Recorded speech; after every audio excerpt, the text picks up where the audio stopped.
everyone, and welcome to Getting to Better Together. And today we're exploring, what is a good life? I'm here, my name's Tami Harriott, and I'm here with my colleague, Dr. Shannon Brincat, who is going to give me some perspective on what that good life could be. So welcome, Shannon. Thank you for having me, and very important and a very big question. These ones that seem simple are usually the most difficult to engage. And just at the outset, we need to not individuate the concept, right, of what the good is, or what the good life is. We live in a neoliberal world, and that ideology is very strong to individuate things, to think we're an individual subject, cut off from other things, atomized, and that we go about our version of the good in a self-maximizing way. Yeah. Usually the good is defined as more consumption, the better, more status, the better. Okay. And so I would really push us to try and bracket that, even though that's that dominant mode of thinking, that commonsensical approach to this, and say, reframe it as the age-old ethical question of what is the good life for all. Okay. So we always seem to go back to the classical Greeks in philosophy, but I think it's in this sense, it's a good way to approach it, because if we're looking at the good just in terms of a self, however that's defined, then it's automatically abstract and cut off from nature, cut off from society. So the view of the good will be limited. Yeah. So in classical Greek philosophy, the question of the good life is the branch of ethics in philosophy. Yeah. And politics is a subfield that comes from that. So the question of what is the good life for them was always about the social conditions, the ways of being, the ways of acting that lead to a better form of life for the individual, but for the community as a whole. And so there's a rich tradition of thinking along these lines that is somewhat being lost or, muted within their sort of dominant conceptions of what the good is. And we need to return to that concept of looking about it as what can be universalized as the good. Can it be for everyone? And without that question, without that thinking through, there's a danger to it. So in other words, it's really the good life that's about more society than just oneself. It's not what I as an individual might see as a good life, but how does that extend to the society in which we live and the ways in which we are within that society? Yes. For very lay terms, because we're talking to lay people, right? Right, and I will simplify. Yeah. I don't want to get into terms, but it's important to talk about it. Any concept of what good or bad is part of culture, right? Is automatically tied to how we think in our social dominant terms. Yeah. And because we live in this neoliberal framework, the ideology might make that question be about what is the good life for me, whereas that is a problematic way to even start the exploration, because it already reduces what the good life can be and should be, right? So if I'm hearing you, right, you use neoliberalism as this caveat around which we are experiencing that good life, but are you suggesting that inherent in this neoliberalism phase that we're in, we're so individualistic that we have deviated from the Greek philosophers in the way of thinking of being within a society? 100%. Oh, yes. wow, that's deep. Yeah. And that's the real issue. Not everyone, of course. I'm talking about that commonsensical ideological framework. Yes. So there's a whole, and I'll do this in simplified terms, right? Yes. If we look at ethics and this question of what is the good life for all, there's been three very broad traditions that answer this. The first is we look to doing things by principle. What is good is what is based on a principle. This is called deontological ethics, but don't worry about that big word, right? Yeah. And it is, we have a principle that honesty is the best value. That leads to the good, right? So we have that in an absolute sense, right? This is Kant's view. Yeah. And you might have heard the problem with this is, if you're in the French resistance in the 1940s in France, and you're hiding a Jewish family in your basement, and the SS comes to your door and they say, knock, knock, Do you have a Jewish family in your house? If you're a strict Kantian or a strict deontological ethicist, you would have to say yes, right? So we see the contradictions there. It's not the good life if we absolutize a principle, right? Yeah. So the other view, one other view, is that we have to focus on the consequences of our actions. Yeah. And that leads to what's good or bad. Yeah.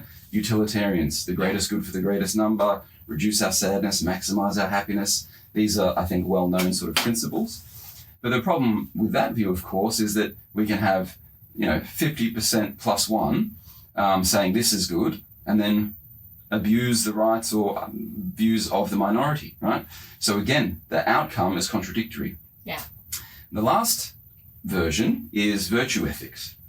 And that, again, it has limitations, but I don't think they're as fatal as the other two, because virtue ethics is about extolling the good, what we consider good virtues, heroism, bravery, charitable acts, all of these things. Again, they're all socially conditioned. And the problem with that view, I think, is that it's more individuated, again, about doing good deeds, but not necessarily looking at the social conditions which would further those. Yeah? And so that's where I think we need to do a lot of the exploring. And this tradition is rich. Aristotle, Confucius, Aquinas in his Catholic ways, all the way up to Alistair McIntyre's book in the 80s that really put this back on here. So I think it's returning to that thinking that's important. And here, I will just add one last point, is that the entire point about ethics and what is good and what is the good life for all has to grapple with that question of, we can't be free alone. We can't be good on our own. This is Hegel's point, right? Yeah. I can't be free if I know others are unfree. So we have to think about that in terms of our social context. And in this world, in a global world, having that cosmic scale to it as well. So these are very difficult things to work through. They're difficult, I think, in a purist fashion. So let's start with the idea of honesty. I always think that honesty also has a context, right? Of how honest one ought to be given the context. If your honesty does harm, right, is it the right thing to do? So maybe for me, ethically, I'm not a purist in anything. I try to reason my way through my ethical dilemmas, right? Mm-hmm. So maybe pulling on not just one of those, I think my practice would be more virtue ethics, but not just pulling on one of those things, but trying to reason my way through all of those things. So if we just talk about honesty, and a good example, is, as you've said, show up, there's a Jewish family, do you say, yes, there's a Jewish family, or do you plead the fifth, right? Mm-hmm. Is that the time that silence is the way in which you can reconcile your honesty? Yeah. That's a great way of thinking about it. Absolutes are always problematic, and thinking through the context is 100% the way to go, right? And seeing these three broad traditions is weaving a way through them in these complex day-to-day ethical conundrums that we always face, yeah? So I would agree with that way of looking at it, yeah? But in the terms of that one example, being silent or pleading the fifth, again, would probably lead to a bad outcome, because the Gestapo would not probably believe that, right?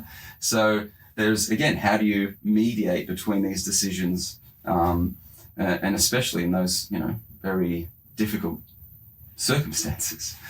So these are the types of ways of thinking that we need to grapple with, and we do so in the everyday. But if we're looking at the concept of the good life, we need to be re-engaging that within our ideas of civics and politics and community, because I think it's not something that we reflect on enough. Yeah.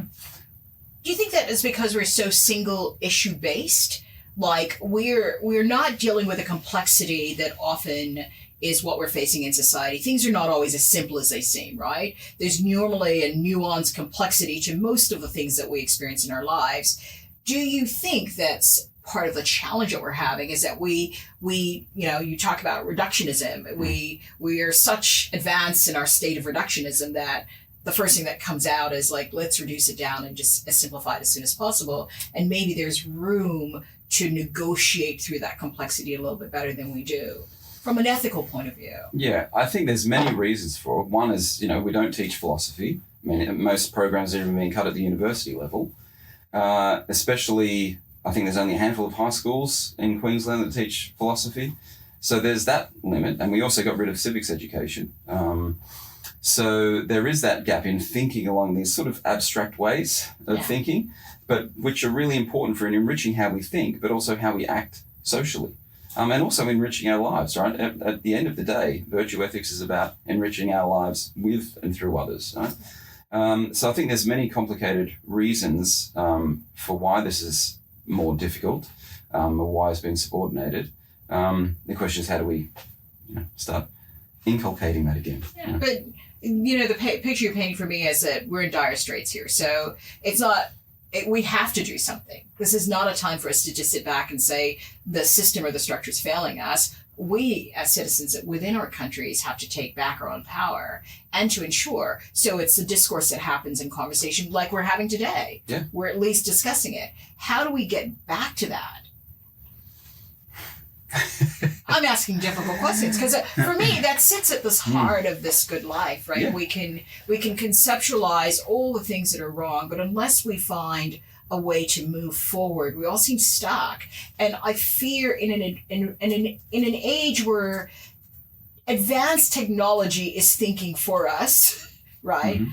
I am really terrified about the prospects. Really am. So one way is to revalue thinking in philosophical ways. Yeah. The humanities and arts have been denigrated because they're not valued. We can't instrumentalize them. You can't build a product out of them.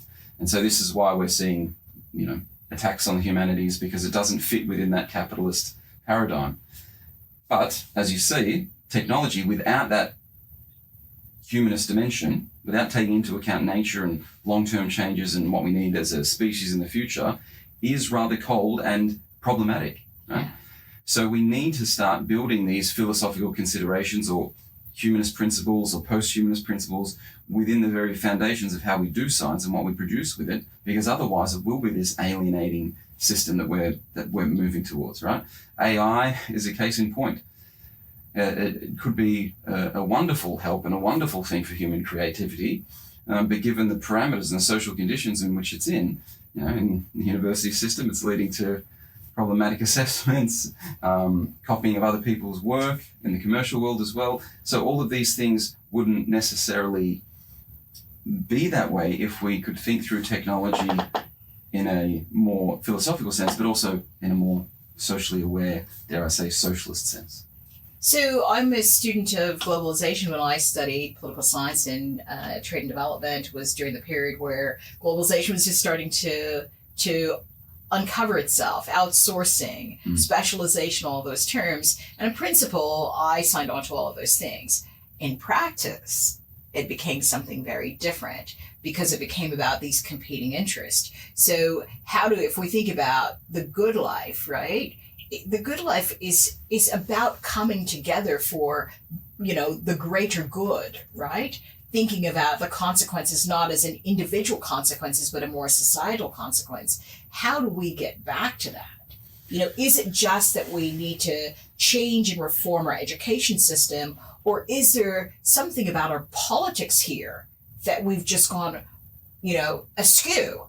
It's heading in the wrong direction where it becomes about individual desires for our political design and our outcomes, and our ideologies are so selfishly based that we no longer think of the good life more in a community, in a connectedness, and then we see all these horrible things happening. Mental illness, assaults, violence, and all of those things are consequences of the way we live our life.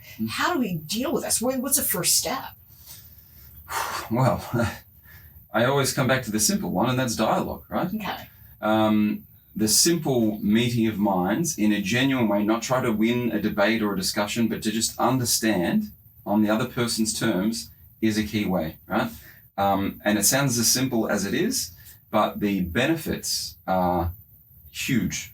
So in one of my areas of work, I'm looking at different ways that cultures and different philosophical and religious systems have over time learnt ways to debate in a sophisticated way, different ideas, but with the principle of learning, of coming to the better answer rather than winning point scoring, these sort of petty egoistic things. So I think that point of dialogue is really crucial. And again, something that we're losing because the debate is seen as a win or lose, as polarizing as you're right, I'm wrong, and this is why we have these two, sides bifurcated. The zero-sum game, yeah. right? We've got to see it as mutually learning. It doesn't mean you're accepting all these other ideas. You're learning from them, you're accepting them, and then you debate key areas of difference or points of connection, but with the view of coming to better knowledge claims, right? Better understanding.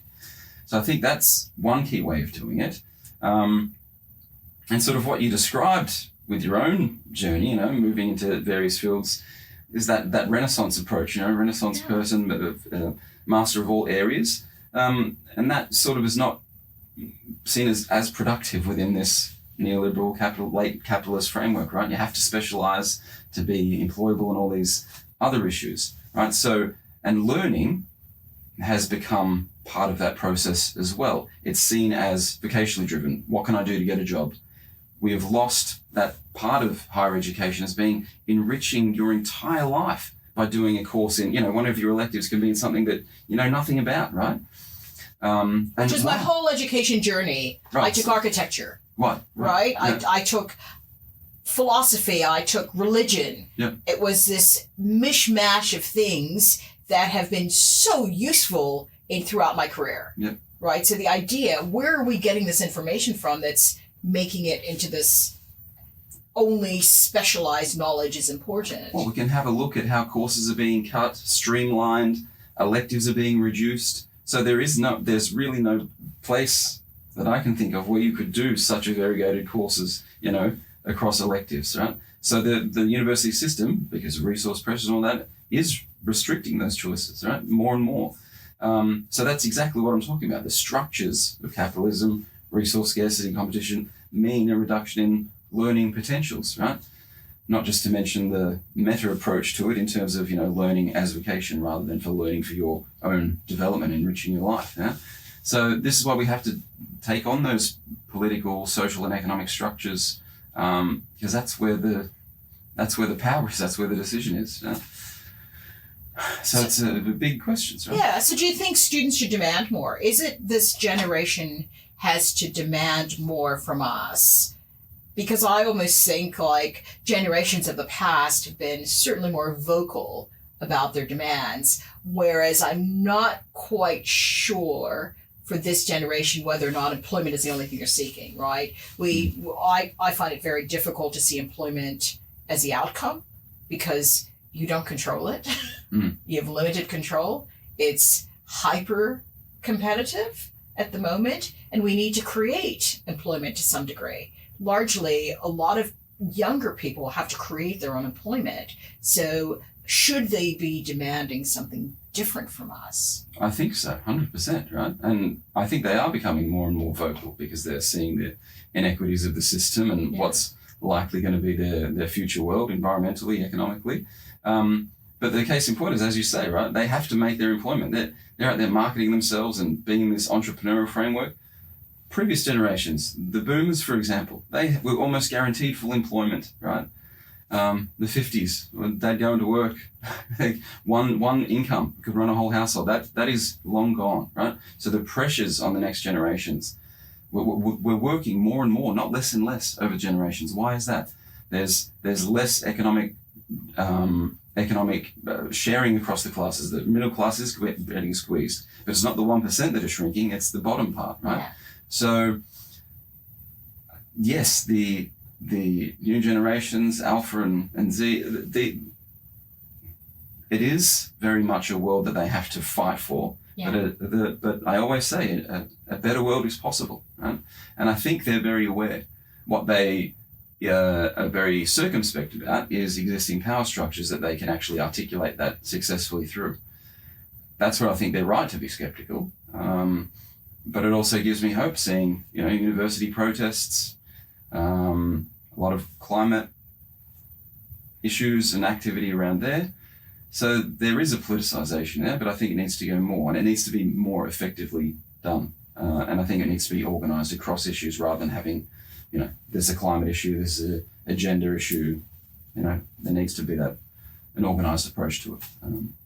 So do we have to look at, so pedagogically, as teaching or lecturing, do we have to start thinking about the way we do that differently? And the point in case I want to make is one of my favorite courses when I was doing my grad work was in a debate format, right? And the thing I learned in that debate format was you cannot successfully win a debate without knowing both sides. Yep. And that has certainly shaped the way I think about things. And I realize how little of that is actually part of the process of learning. Whereas for me, that was the most fundamental, basic tenet of learning, right? Know both sides. You cannot have a counter argument to something that you're unaware of. Yeah. Right? So what stops us within the current structure and system of using those methodologies as part of the teaching format? I don't think nothing prevents it. In fact, in our courses, we do scaffold that precisely in, right? So on the one side, writing essays, an argumentative piece, I always outline the strategy of taking into potential other arguments and batting them away successfully.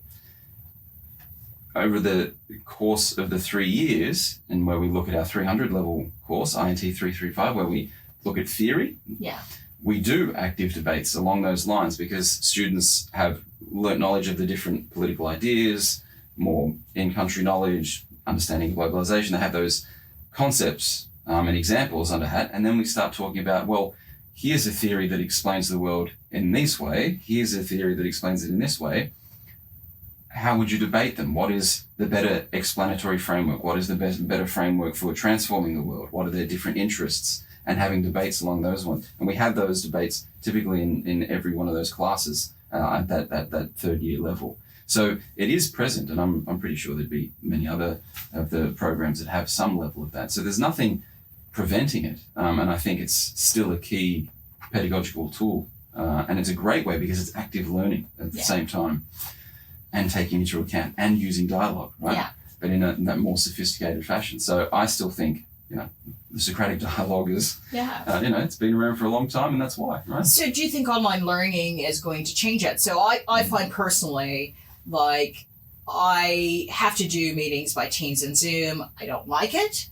I do them. There's nothing to me like eyeballing someone and having a conversation with them, picking up on those cues that we know that are the social cues.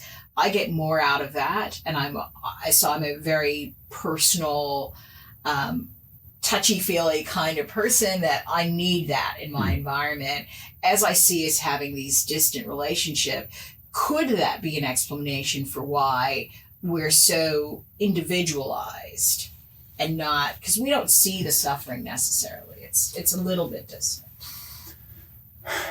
So in terms of learning, we can deal with the suffering question, that's a bit broader, but in terms of the learning, I think the technologies do limit that to a degree, but there's ways around it.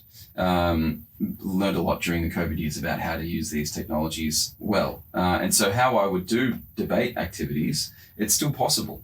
So, using the group function, meeting with them, explaining what their side of the debate is, then moving to the other one, explaining that, then they discuss on their own. I move between the 2 or 3 rooms, and then we have the debate, the first round. And it works not as well as if it's in person, but pretty well, right? Yeah. So you can still use the technology to have similar outcomes. Maybe it's not as ideal, but still achieve them. It's still achievable. But the broader question of online learning and distance from the suffering, I think that's a bigger question. Yeah. But I even take it back to, say, the online learning. I'm having a conversation with you, and we're debating an argument, and it's like that sportsmanlike conduct, right? You can win a game, but not humiliate your opponent, right? So it's part of shaping, by having the person present, you can pick up on the cues to say, okay, take it down a little, right, because it's unnecessary. So what I mean about that, in all conversations, you have to be picking up on the cues or the feeling of another person. That's that's the basic of our ability to be empathetic, right? The last thing I need to do is win the argument so strongly that my opponent is so defeated they'll never ever be in the ring again, right? So that's what I'm meaning about this. No, you're absolutely right. Yeah, and I think that for me, I can lost. feel that. That's lost. No, that is lost. And usually, because I'm leading the meeting, the discussions come through me, right? Yeah. There's not that the two sides actively chatting at each other because it's it's via distance. So I do take your point. So that's absolutely right. And so much human communication is facial expressions, and it is. I'm waving my arms right now. Yeah. So that is limited, right? But then again, if we're teaching at a distance and some students are 500 kilometers apart, at least the technology provides for that gap to be overcome. So, benefits and hazards, it's all, So it won't replace it. It won't ever replace the physical presence. And I'd always say students should come to campus and learn that way. But then you've got all these other issues that you have. Everybody's working now. That's very different from when I was at uni, which wasn't so long ago. So there's all those other pressures that make that physical learning together in the classroom more and more difficult. By week 10, my student numbers, and it's not just my classes, really drop off for a range of pressures, assessments, work, blah, blah, blah. So, yeah. So is it virtuous to have the pressure test then? You know what I mean? Isn't that part of the issue? This pressure test, what is it about? How do we connect that back to like a Aristotelian, virtues of the virtue ethics of saying that maybe that's not what it should be about? Yeah, I mean, the problem with the pressure test is within this competitive world, right? The first thing to go is something like learning, is something like going out with your friends, right? They have to privilege work.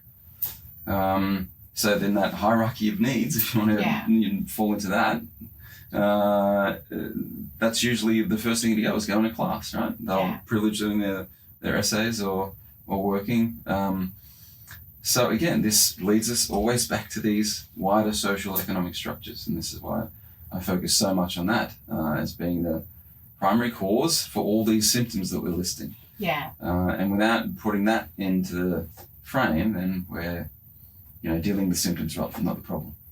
Okay, so when we think of sort of virtue ethics, what can we do, both have the political will to do, and all of us as actors within this game, what do we do to go back to those basic virtue ethics, to the golden mean, right? It's not about being the wealthiest person. You sure as heck don't want to be the poorest person, right?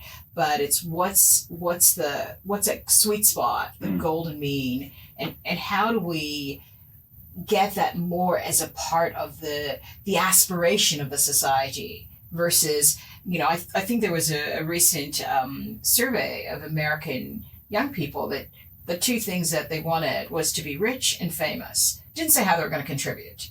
Rich and famous, which are not even things for me. Yeah.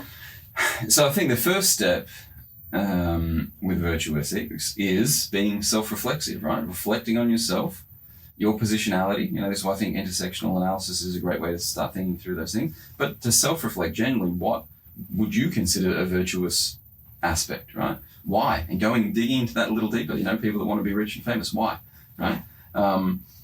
Is that some ego thing there, or what is it? Where does it come from? Is that really what you want? So questioning what are considered virtues in your society, what you personally consider them, and that takes a lot of deep thinking.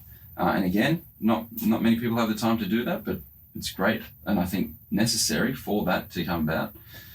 And then it's thinking about them, reading, dare I say, and engaging with how other people might have thought about this. It doesn't have to be in philosophy, right? It can be talking with your friends and talking with a therapist, talking with your teachers, whatever it is, about actually exploring these issues because they're complex, because they're big, and getting other people's opinions in dialogue is a great way of learning. So, self-reflection, mutual learning, and then looking at what you see in society and whether it needs a nudge, whether it needs to develop, and what you can do to actively contribute to that. And there's so many things that we can do, I think, that would be that, in that positive sense, contributing to better social outcomes. It doesn't have to be limited down to, all these diatribes against social justice and all these things. I mean, hopefully it is. Hopefully it should meet that. But it can just be, a local improvement to your community, or something for yourself, improving your family system, improving your friendship relation, whatever it is, yeah? Yeah. So it doesn't have to be these grandiose ideas either about changing the world. I hope so, hopefully, but not always. Well, in fact, barely ever. Yeah, change starts with self. If you can't change yourself, you can't change the world. The first philosophical know thyself, right? Know thyself. That's the hardest one. Yeah. So maybe that's where we start, right? In like really understanding who we are. Yeah. And the old gap year was that was a way to do that. I mean, we took a gap year out, we traveled, we learned a bit about ourselves, we learned about the things that we really liked, the things that we didn't like, and sometimes, the recalibration of self, if you can call it that. Are those some of the things that we have to, if we were to redesign, would we redesign, our youth in terms of how do we get people more connected? I know it was quite beneficial to me to have taken time out and really figured out who I was. As I aged, I found that I navigated challenges a lot better because I knew who I was. So is that part of the solution? Is that part of the answer or response to this disconnect that we're having in terms of this greater societal, desire for a better world or a better life? 100%, right? It'd be great if everybody could afford the time and the money for a gap year. I didn't have the money, by the way. It's because I didn't have the money that I had the gap year. But so having that travel experience, meeting new people, new cultures, I think is I can't remember Mark Twain's famous quote on the need to travel and what it can do for one's mind. Yeah. But those things are huge, right? And I think this is why universities in particular should be having more intercultural exchanges, students leaving, students coming, right? It enriches everybody's worldview. 100%. I think that's would be a fantastic way. And for those that can't travel, this is why we need to start embedding this international perspective, intercultural perspective across all courses, even if you're doing engineering or something, right? Because ultimately we live in a global world, and we want to have that, at least that basic awareness. Not just because it's great for your career, but it's better for your whole life. So, yes. And the part of the university experience is that melting pot, right? And that goes back to your point about, is that lost with distance education and online? To a degree, yeah. The most learning I ever did at university was definitely not in the classroom. It was, at the bar. In bars, me too. At the school pub, right? Me too. And that was sort of back in the day, but some of our tutors would come down, some of the PhD students, and that's where I did most of my learning. Yeah. I still read a lot, and but it was the conversations, right? That's how what you read as well. Yeah. Like the idea that we'd have conversations and someone would say something I just was knowledgeable enough on, then I'd go, oh, quick study, right? So with all the access we have today, you would think that people would be more informed, but it seems the opposite is happening. Everything's available. I don't even have to leave my house. Like I signed up for Audible and I could get a book. But yet it seemed the more access we provide, it seemed the more distance we are from it. Is it just maybe too available? This is a huge question, and we explore it in my media class, right? We've got so much more access to information, mobile phones, and so on. And yet we do seem to have a lack of information. Yeah. So there's those issues of misinformation and fake news and all those things. But it's the type of information that we assume is what we need, right? Wikipedia is a great resource, but I'm going to use it as a bad example. Like we have this we just want a simple answer, right? ChatGPT, type in whatever answer you want. Here's 100 words on the subject, whatever it is, right? It's that encyclopedic way of knowledge, which your mind can't remember, or my mind can't remember all these facts anyway. Yeah. What we're lacking is the critical thinking skills and developing that, right? Engaging in long-term abstract arguments, principles, concepts. This is what I think we're lacking more in. It's not access to facts-based knowledge. It's how to think critically through them and understand them, be able to process them, make connections. And that is something that we need to really work on pedagogically. Yeah. And that's why I think there's this gap that you recognize between, information has never been so readily accessible, and yet the level of debate and sophisticated discussions, especially in politics, seems at a low point, right? Yeah. Why is that? And I think it's that underlying lack of skill development in critical thinking. But, which ironically, if you look at all the commercial engagement, most employers want a university graduate because they can think critically. Right? Yeah. So it is valued even within this capitalist framework. So we need to be teaching it a lot better. And that's something we definitely try to do in my courses. In fact, it's the one thing we really push, right?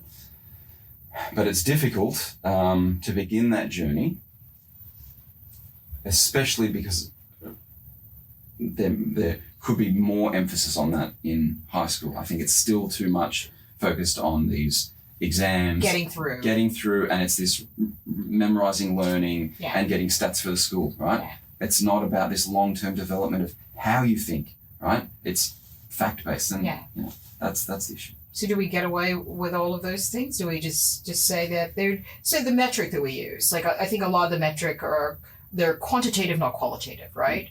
And measuring something and you're not understanding the quality aspect of it, for me, is meaningless. Like, all of those numbers are nothing unless they can speak to this quality of the life that we want people to have. I think of even in, when we hear terms of like GDP and GDP growth, I'm going, but if your life doesn't get better and the economy gets better, is that a good thing? And we never seem to talk about those things. We talk about the A student, but what are the consequences of getting that A, right? All of those things, I think, as you go back to that critical reflection and critical thinking, right? It's what is the purpose of doing better if you're worse off? Mm-hmm. And the question around the metrics-based approach is that it's better off for a bureaucratically minded funding mechanism, right? Yeah. Oh, this school needs it, based on these numbers. But is it? No, well, but that's the side of the point, right? Because if you're looking at it for better education outcomes for that individual student, how they think critically, how they enrich their lives the way down the track, right? That's not part of the value of doing the metric system. The metric system is so that we can evaluate, have quantifiable data, so we can direct funding here, there, or whatever, right? So it has a different value, a different axiology, if you want to use that word. Right? But it doesn't have the right value. No, I agree. If you do a plan and you start with the wrong premise and you get an answer, it's still the wrong answer. I'm not arguing with you on that point. Do you know what I mean? 100%. So isn't it time that we just say, well, these metrics, they don't work. Yeah. They don't work for any purpose. The intent is to show that we are progressing, right? But we actually aren't. Yeah. And you see some countries looking at things like happiness index, right? So they're moving away. When something doesn't work for us, it is a bad plan to continue to doing the same thing, in my humble opinion. Oh, I agree. It's a form of madness, isn't it? Yeah, right. Repeating the same. So we're just all mad. Yeah, and, one of the most perverse examples of this is, how we're starting to test, primary school, right? And create metrics based on that. It's for how much it can run around the classroom. Your energy level. It's this, and this comes back to the values that are embedded in the dominant frameworks around education, around whatever you want to talk about, right? So this is where we need to have those debates. What do we want to value as a society? Is it a metrics quantifiable way that we can assess a student's progression so that they can be this vocationally driven worker? Yeah. That's what the dominant framework want. Or do we want a more enriched being that can contribute to society in a broader sense, right? And this is where we have to debate and think through this as a society. And we're not reflecting on those things sufficiently. Yeah? I'm sure there are debates in policy along these lines, but I think the overall frame is the dominant neoliberal framework, right? We want a workforce that can be competitive. We don't necessarily value critical thinking, right? We don't necessarily care about enriching the long-term lives of our citizens, right? The primary concern is the worker, right? Wow. Going back to structure as well. Yeah, you're going back to the structural. And I just think that there's more power. So I am a browser, not a consumer. And by that I mean, even if we talk about information, I will go to 10 different sources in order to calibrate my thoughts on what I think about an issue. And it just comes back from my previous learning methodologies that I was in terms of debate formats, is that you never take one thing as truth. Mm-hmm. The truth is in search or pursuit of, so it's never that one thing. And so I find myself, like even with the news, I look at everything, even the ones that I cannot get on board with, because I need to understand how they got there. Mm-hmm. And then I can calibrate my thoughts about, okay, this is what may be happening in a larger societal context.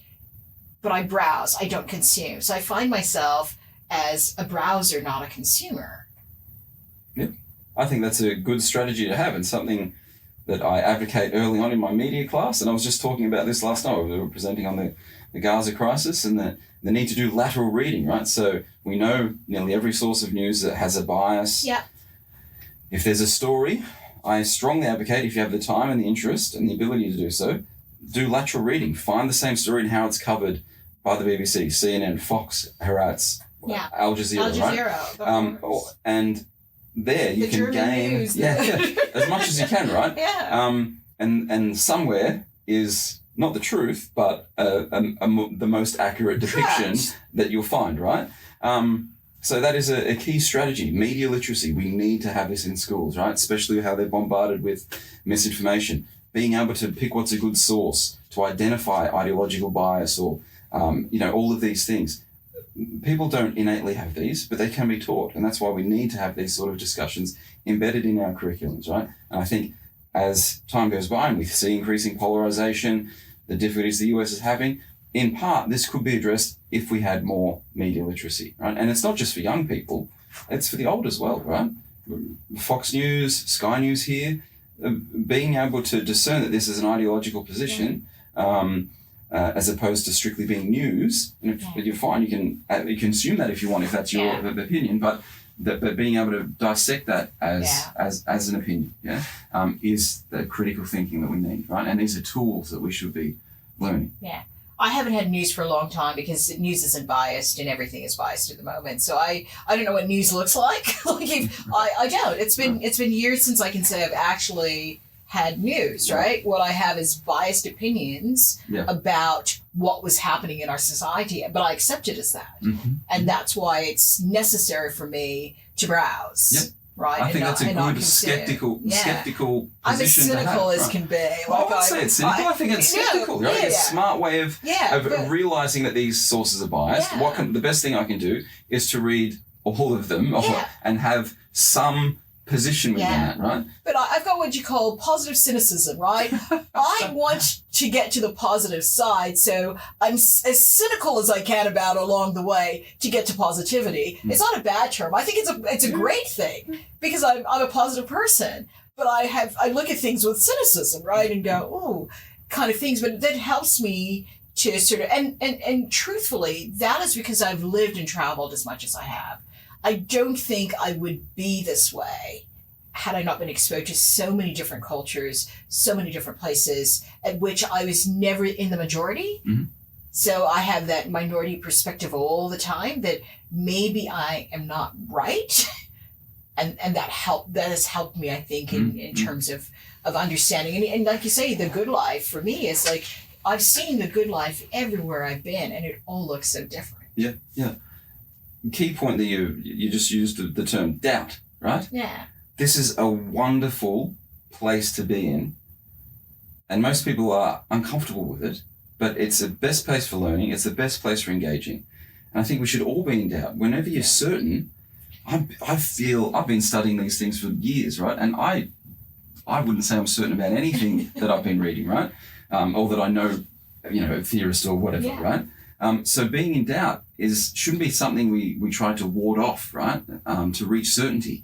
We should be comfortable in that space of doubt, not only because it means you're open to other ideas, but because you don't assume that you have the answers or that somebody else has the answers, right? There's a great, the subject who is supposed to know.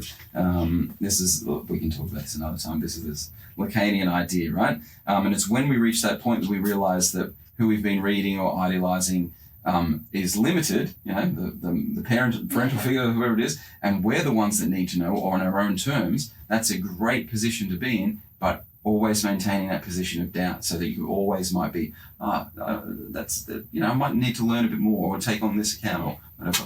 So I think doubt is a wonderful place to be in, and we should encourage comfortability around them. And it gets you to that intellectual curiosity, right? The more doubt you are, the more intellectually curious you can be to find something else out. And again, it's not a position of winning or losing. Yeah. Being doubtful means that you're looking for better knowledge claims. And that's ultimately what we really want to inculcate, I think, is the knowledge pathways, right? There's always more to know. There's always different approaches. There's barely any of these things, unless you're doing the hard physical sciences, are certain. And even then, they're falsifiable, right?